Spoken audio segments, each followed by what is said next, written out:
Pessoal, eu sou Gerson Borini, editor de testes do Auto Entusiastas. Hoje nós estamos em Vinhedo e viemos conhecer a Maverick na sua versão Lariat, mas ela é a híbrida. Chega no Brasil importada do México por R$ 244.890. É o mesmo preço da outra Maverick que nós já avaliamos, que tinha tração 4x4. Nesse caso aqui, ela é apenas tração dianteira e tem o recurso de utilizar um sistema híbrido. Entre eu e o Bob, a gente tem uma certa discussão. O Bob acha que pela altura dessa picape, ela seria um sedã com caçamba. Eu já acho que é um SUV com caçamba, mas seja lá SUV ou sedã, ele é um carro, uma picape bem interessante, porque ela realmente é baixa, ela é bem comprida, né, em termos de comprimento total e até mesmo de entre-eixo, e ela tem aquela cara bem máscula, né? Esses frisos bem marcados no capô, na lateral e aqui na parte frontal também. Parece que é um carro, uma picape, um carro que tem muita robustez. Vamos conhecer alguns detalhes a mais. Na parte de rodas e pneus, ela utilizaram o 18, um 225 60-18, essa face diamantada aqui. A suspensão dianteira é do tipo McPherson e na traseira, diferente da versão 4x4 que utiliza multibraços, essa aqui utiliza um eixo de torção com uma mola que é um pouco diferente. A parte de freios utiliza disco nas 4 rodas. Aqueles vincos bem marcados que eu comentei da dianteira, eles aparecem também na traseira, aqui na lanterna e na tampa da caçamba. E já que estamos falando de caçamba e estamos falando de picape, o que mais interessa é realmente entender um pouco mais, né? Bom, primeiro, a tampa, ela não tem aqueles sistemas de amortecimento que a gente está vendo em outros veículos, em outras picapes por aí. Mas ela também não é uma tampa pesada, uma tampa fácil de manusear. A caçamba ela é totalmente revestida, né, com essa capa plástica. Tem 2 argolas aqui na parte superior, uma argola nessa parte inferior, mas a mais legal de todas, na minha opinião, é essa daqui, que ela fica no assoalho da caçamba. Então, se você precisa prender uma carga muito baixa, com essa argola aqui embaixo, fica fácil de fazer isso. E aqui também ela faz a iluminação da caçamba. É uma caçamba grande, né? Não é aquelas caçampinhas pequenininhas das picapes médias de cabine dupla, né? Em termos de carregamento, ela tem a vantagem de já vir local aqui para reboque. Pode puxar até 400 quilos em termos de carga. Então, eu acho que isso é uma das grandes vantagens da Maverick, é poder puxar uma carga boa, que outras picapes pequenas não estão trazendo isso. Ela utiliza o motor Duratec 25, é o nome dele, né? Mas vamos explicar um pouco o que tem esse motor. Ele é um 4 cilindros em linha, duplo comando de válvulas, 4 válvulas por cilindro. A injeção é feita nos dutos, os bicos injetores estão aqui as bobinas, né, com as velas. 165 cavalos a 5.600 RPM e 21,4 kgfm de torque máximo a 4.000 RPM. Aí a gente fala, bom, 165 cavalos para uma picape desse tamanho é pouco, né? Realmente pode ser pouco, mas a hora que combina com o motor elétrico, a combinação dos 2 motores dá 194 cavalos, que já é uma coisa muito melhor. E a parte de torque sobe dos 21,4 para 23,9, que é o torque máximo do motor elétrico. Com isso, você tem uma dirigibilidade muito melhor e a comutação entre o modo do motor a combustão, o motor elétrico ou os 2 trabalhando casadamente é muito, vamos falar assim, imperceptível para o motorista. Só se você tiver com o painel de instrumento ali conectado, né, nesse modo de condução, que você fica enxergando qual modo que está trabalhando naquele momento. E a grande vantagem é a economia de combustível. Vindo de São Paulo para Campinas com esse veículo, eu fiz 18,5 km por litro. Mas a grande vantagem mesmo está no trânsito urbano, que é no ande e para, que esse tipo de combinação motor combustão e elétrico se mostra mais eficiente. Bom, fazendo aquela avaliação tradicional da parte traseira, a gente vê, né, que o fechamento da porta aqui, você tem uma borracha externa para vedação de ar, essa borracha principal da porta e a principal da abertura aqui. Alguns detalhes aqui no painel de porta interno, né? É basicamente o mesmo que a gente já viu na Maverick 4x4, um desenho bem incrementado e também forçando bastante essas formas que mostram um pouco mais de robustez nas peças, né? Bom, o banco dianteiro está regulado para mim a posição de dirigir, com 1,81 m de altura. E vamos aqui, ó. Primeira coisa que a gente vê, espaço para joelho e para os pés é suficiente. Apoio para as pernas aqui na parte da coxa fica devendo um pouquinho aqui na parte frontal, mas tem uma vantagem disso aqui. Esse banco, né, o assento, a gente pode levantar e aqui por baixo é um local para acomodar mais alguns objetos. Bem interessante essa solução. Em termos de ângulo do encosto, está satisfatório, né? Não é para uma picape até que tá bom. Visibilidade geral que a gente tem daqui de trás é boa também, seja a posição que senta no banco traseiro, ela é bem alta. O forro de teto branco dá maior espaço.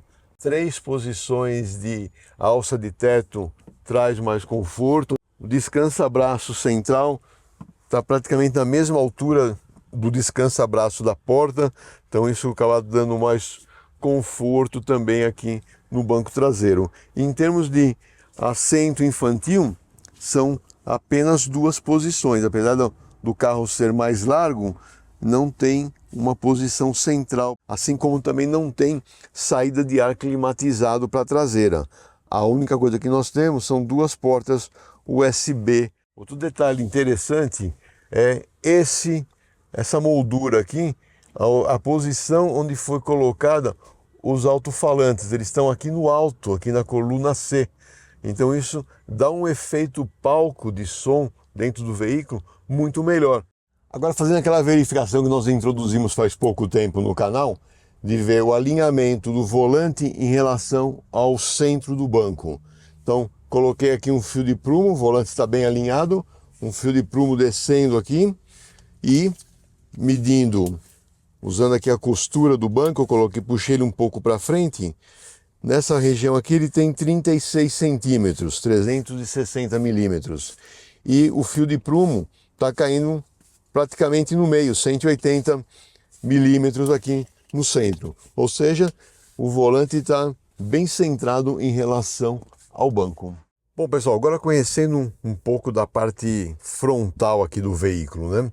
A chave é do tipo presencial. No console central, na parte inferior, o seletor do câmbio é esse seletor rotativo com opção da posição L, né, que é aquela para você fazer uma descida de serra. O freio de estacionamento é do tipo automático. Aqui a gente tem o botão que a gente alterna os modos de condução. Tem o modo normal, o rebocar, transportar, piso escorregadio, modo econômico, o modo esportivo e voltamos para o modo normal de condução. Além disso, a gente tem a opção de desabilitar o controle de tração e também aquele sistema do hold automático, né? Que na hora que você para no semáforo, você não precisa ficar pendurado no freio. Praticamente o carro fica, você encostou no acelerador, ele sai. O sistema de ar-condicionado é automático, de 2 zonas. Interessante que a hora que você altera aqui a temperatura, aparece aqui na central de multimídia. Não é das maiores, mas ela é bem completa. Ela tem o inconveniente de fazer o pareamento para Android Auto e Apple CarPlay através de cabo USB. O quadro de instrumentos é bem completo, porém por ser esse modo híbrido, ele não tem um contagiro do lado esquerdo, e sim um indicador de potência. Então ali você vê quando você está fazendo o recarregamento da bateria. No caso, a bateria desse carro ela é pequena, é de apenas 1,1 kWh. Então não é uma bateria assim que você fala, quantos quilômetros consegue andar com essa bateria. Não, ela tá sempre o carro está sempre alternando entre o modo elétrico e híbrido, e toda vez que você tira o pé do acelerador ou freia, ele faz o carregamento de carga da bateria. Veja bem, aqui no computador de bordo eu já dirigi esse carro por mais de 6 horas, 295 quilômetros, vai arredondando. Consumo acumulado 16,4 km por litro. Obviamente esse carro é apenas gasolina, né? E a gente olha aqui o marcador de combustível, indica mais de meio tanque. Ele está indicando para mim aqui que ainda eu tenho 480 quilômetros de alcance. Com os 200, quase 300 que eu já rodei, são praticamente 800 quilômetros de alcance desse veículo aqui. Que é uma condição boa para um tanque de 57 litros, né?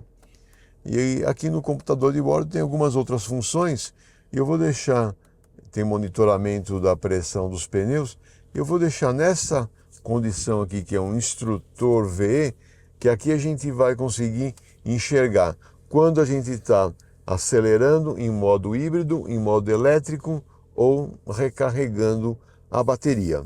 Aproveitando que nós estamos em Vinhedo, nós vamos dar uma passada aqui dentro do Mosteiro São Bento.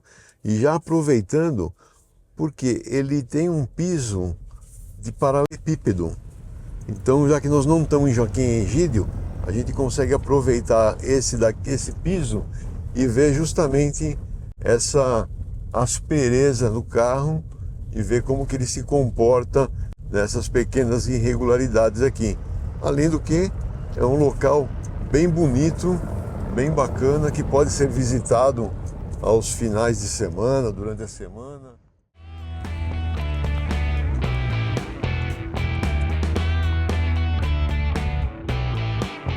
Primeiramente, esclarecer um pouco como é que funciona o sistema de câmbio dessa picape. Ele utiliza um eCVT, né? E de elétrico CVT. Então, ele que faz a comutação entre a potência do motor a combustão ou do motor elétrico, ou os dois combinados, chegando nas rodas dianteiras do veículo. Então não é aquele CVT que a gente está acostumado, que segura a rotação do motor alta, não. Ele vai apenas fazendo essas comutações e gente, é muito legal, porque é quase que imperceptível a hora que muda de um sistema para outro. E aqui com esse instrutor de VE que está no painel, a gente consegue ver, ó. Agora a gente está carregando, aí ó, que dá uma pequena acelerada, ele entra no modo híbrido, basta ter uma subidinha, ele pega o modo híbrido.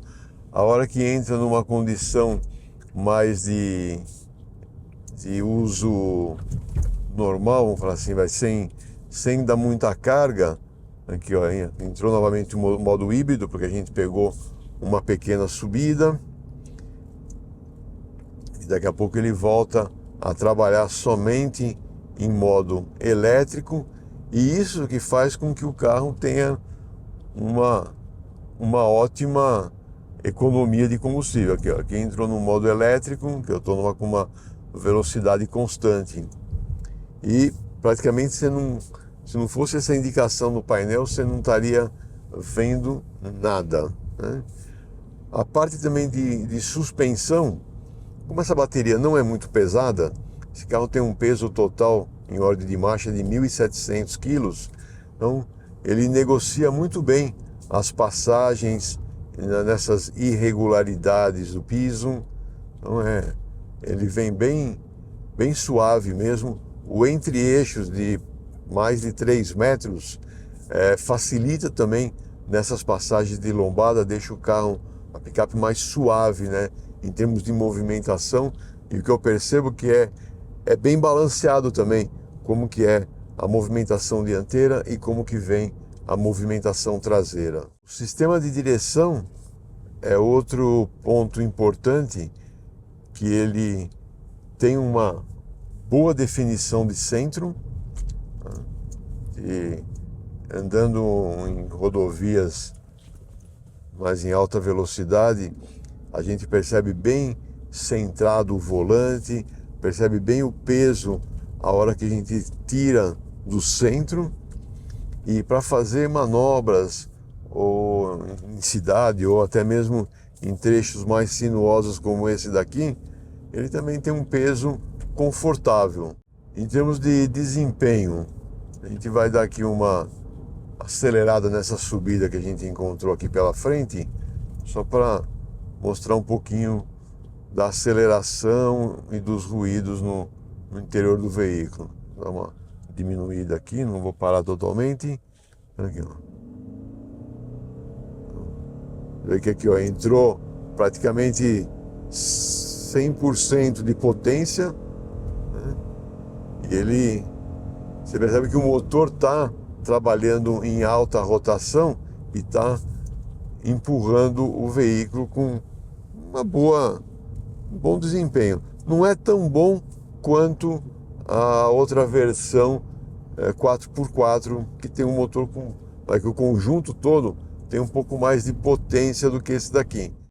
Em termos de capacidade de carga, eu falei dos 400 kg de reboque, mas entre cabine, né, 5 pessoas de 70 quilos, dão 350 quilos.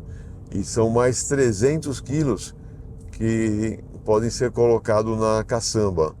Ou seja, é uma capacidade de carga boa para uma picape desse tipo aqui, né?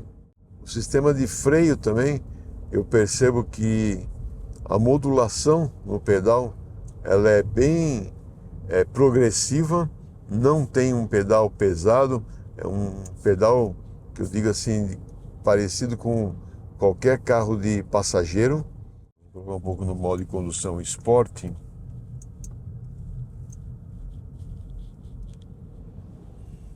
Aqui no modo esportivo, o que eu percebo?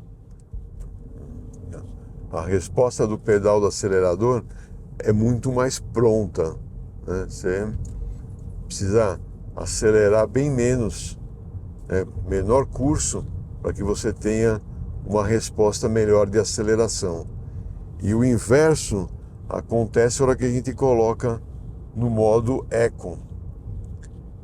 Ele deixa o pedal de acelerador com uma suavidade, você tem uma maior progressão para ter uma resposta de aceleração. Em termos de posição de dirigir, a gente já viu que o volante ele é bem centrado. O banco, no caso do lado do motorista, ele tem ajustes elétricos, então também facilita para encontrar uma boa posição aqui para dirigir. O volante também tem ajuste de distância e de altura.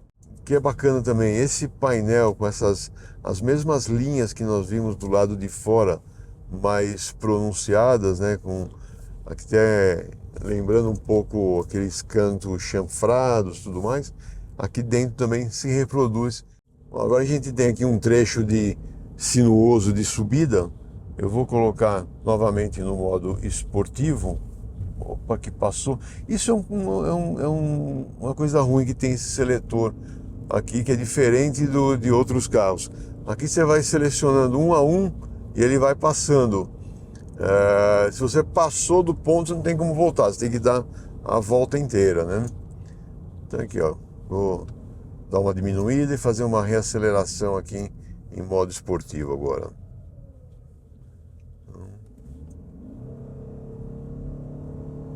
Novamente, o nível de potência vai subindo lá a praticamente 100%. Aí tem algumas curvas aqui, para a gente já perceber também um pouco da estabilidade da picape.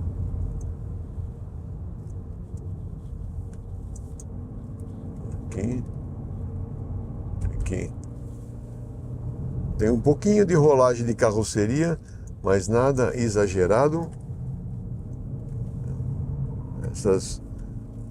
curvinha mais fechada que você tira o pé e freia, a hora que você reacelera, se é um câmbio normal, você tem aquele atraso, né? E já com esse sistema híbrido, o motor elétrico não deixa ter aquele atraso todo. Então fica bom de estabilidade, bom nível de ruído interno. Então é uma picape que bem interessante, e com esse modo híbrido, muito boa para a cidade, apesar do tamanho, mais de 5 metros de comprimento, como comentei, mas ela fica econômica para uso na cidade, né? Bom, espero que vocês tenham gostado de mais essa avaliação. Obrigado pela sua audiência. Deixe seus comentários, seu like, seu dislike aí, que é muito importante para nós. E até a próxima.